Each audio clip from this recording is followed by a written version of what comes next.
Mechanics के second part का question है, a body falling under gravity covers 2 points A and B separated by 80 metre in 2 seconds. The distance of upper point from the starting point is. अब यहाँ पर ये position हमारी क्या है, ए है, और दूसरी पोजीशन क्या है, ये बी है। ए और बी के बीच की डिस्टेंस कितनी है, डी मान लेते हैं, वो कितनी है 80 मीटर। अब ए से अब बी तक पहुँचने में उसको लग रहा है 2 सेकेंड। यहाँ से यहाँ तक आने में 2 सेकेंड लगा। अब ये पूछ रहा है कि जो स्टार्टिंग पॉइंट जहाँ से वो फॉल किया गया फ्रॉम वेलोसिटी जो इक्वल टू 0 से, और अपर पॉइंट यानी ए की, यानी कि एस पूछ रहा है, वो उसकी डिस्टेंस कितनी होगी। तो यहाँ पर हम अगर ये पॉइंट यहाँ से रिलीज किया गया है इस पोजीशन से, और from rest u equal to 0, तो पोजीशन ए पर, इस पोजीशन पर उसकी वेलोसिटी मान लेते हैं v है। तो वहाँ पर क्या होगा, ये हम हमारे पास एक्सेलरेशन जो कि है डाउनवर्ड g लग ही रहा है ग्रेविटी का, तो v square equal to u square plus 2gs का फार्मूला लगाएंगे, और u इक्वल टू 0 है तो हमारा हो जाएगा v square equal to 2gs।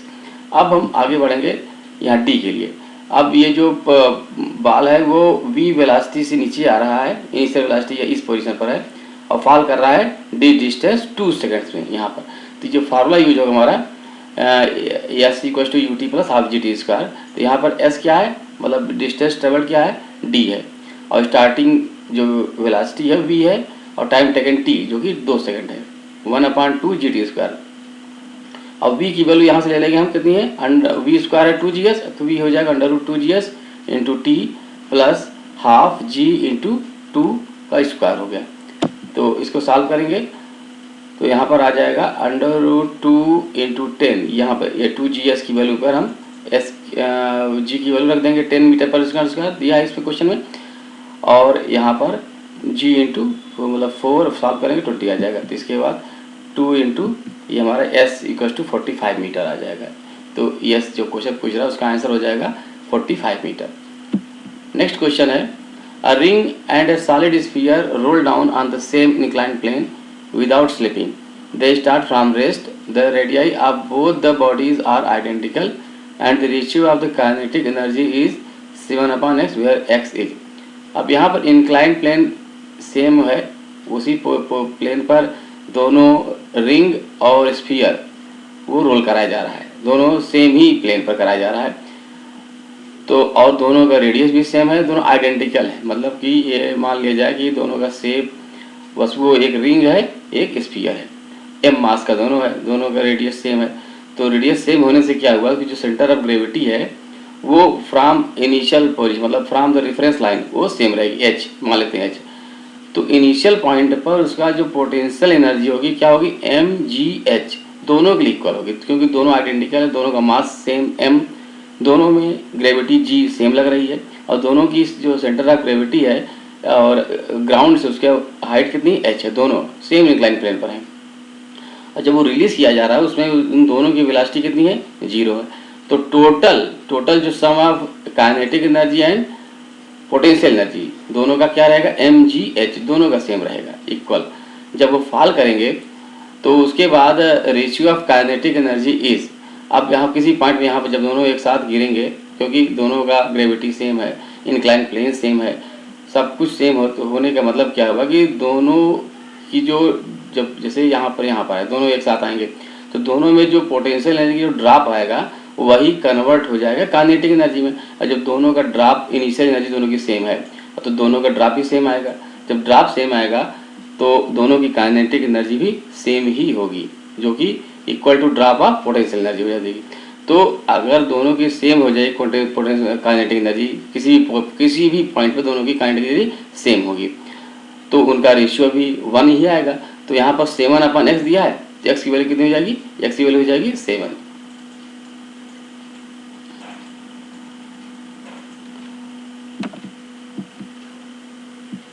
Next question है, given below are 2 statements, one is labelled as assertion A and other is labelled as reason R. Assertion A में दिया है, the property of body by virtue of which it tends to regain its original shape when the external force is removed is elasticity.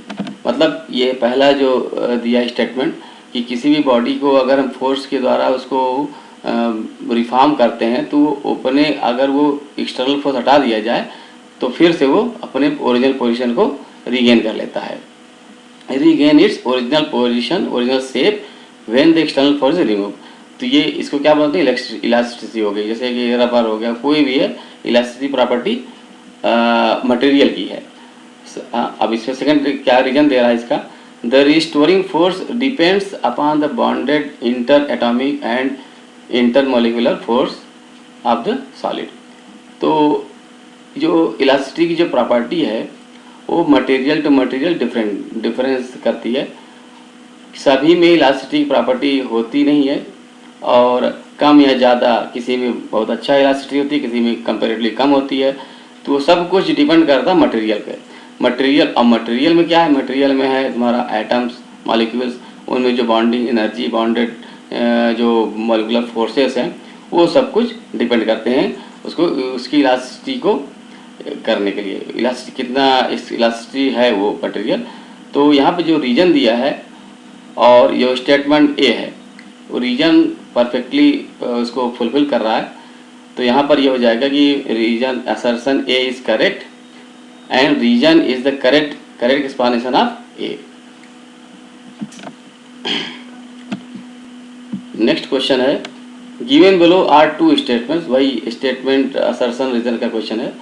The angular speed of moon in its orbit about the earth is more than the angular speed of the earth in its orbit about the sun.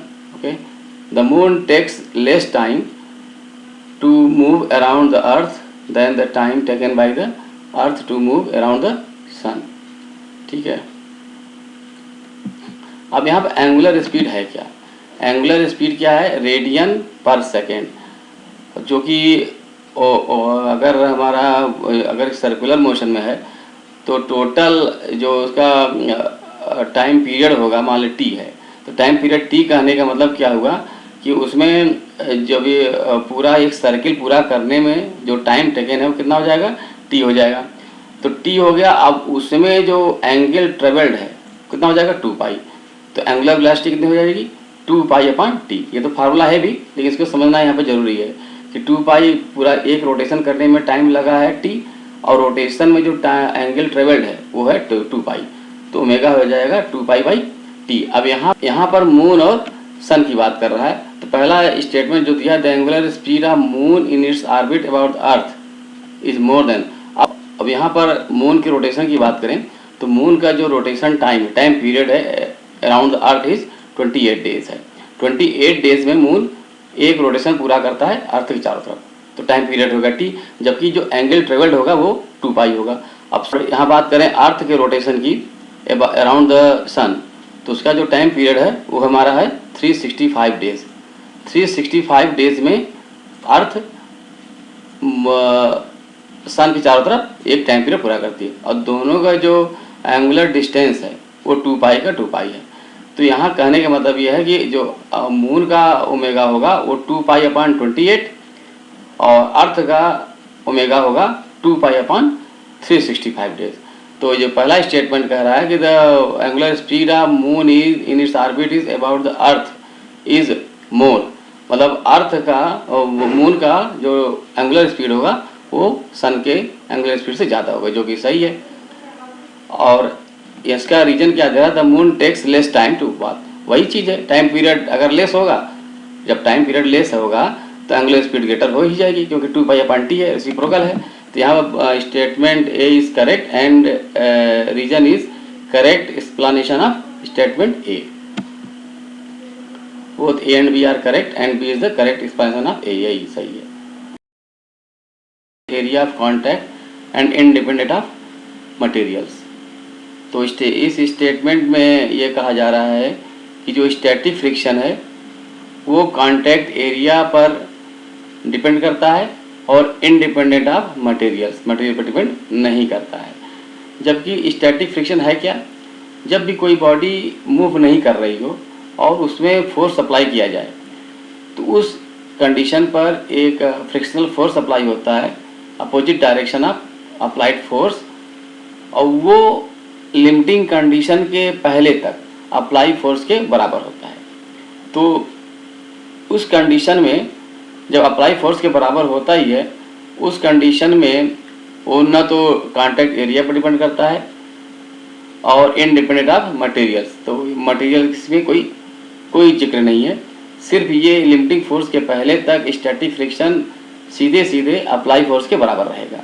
जैसे ही limiting condition के से ज़्यादा apply force हुआ तो वो body start करती move करने को, और उस कंडीशन पर जो स्टैटिक फ्रिक्शन लग रहा होता है वो कन्वर्ट हो जाएगा काइनेटिक फ्रिक्शन के। अब काइनेटिक फ्रिक्शन की वैल्यू लिमिटिंग स्टैटिक फ्रिक्शन से कम होती है। तो यहाँ पर स्टेटमेंट 1 इज इनकरेक्ट है, और दूसरा स्टेटमेंट कह रहा है the limiting force of kinetic friction is independent of the area of contact and depends on the material. तो यहाँ पर पहला जो कंडीशन ये है कि स्टैटिक फ्रिक्शन जो लिमिटिंग फोर्स है that is less than or equal to applied force. तो ये पहला स्टेटमेंट हो गया। दूसरा स्टेटमेंट की बात करें हम, काइनेटिक फ्रिक्शन जो कि बराबर होती है म्यू के इक्वल इंटू आर। आर क्या है? Reaction applied by the surface on the body into mu K. Mu K क्या है? Coefficient of kinetic friction. अब coefficient of kinetic friction is depend on the surface and the body. Contact जो दोनों के बीच में है उसी पे डिपेंड करता है। तो यहाँ पर ये kinetic friction is independent of the area. Area का यहाँ पर कहीं कोई जिक्र नहीं है, सीधे कह रहा है ये म्यू के एरिया पर डिपेंड नहीं कर रहा है, लेकिन म्यू के की जो वैल्यू होती है वो कांटेक्ट सरफेस पे डिपेंड करती है। आईसी कांटेक्ट है, ठीक है, रफ सरफेस है, तो म्यू के की वैल्यू अलग अलग रहती है। तो and depends on the material. Statement 2 में जो आगे कह रहा है and depends on the material, ये की सही है।